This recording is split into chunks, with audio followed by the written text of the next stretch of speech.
Discussão. Em votação, solicito aos vereadores e vereadoras que registrem seus votos.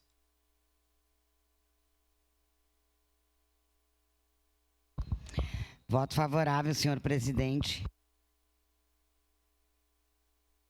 Vereadora Gladys, favorável. Voto favorável. Voto favorável. Vereador Scalco, favorável. Voto para o meu parente e voto favorável, senhor presidente. Voto sim, senhor presidente. Favorável. Vereador Valim, favorável. Voto sim, senhor presidente. Estela, favorável. Vereadora Tati, favorável.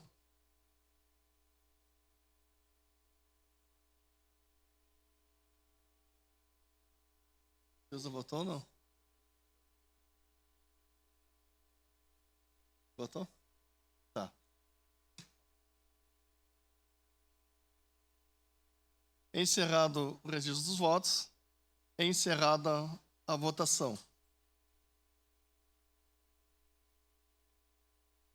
O projeto de lei número 181/2024 foi aprovado por unanimidade dos vereadores presentes.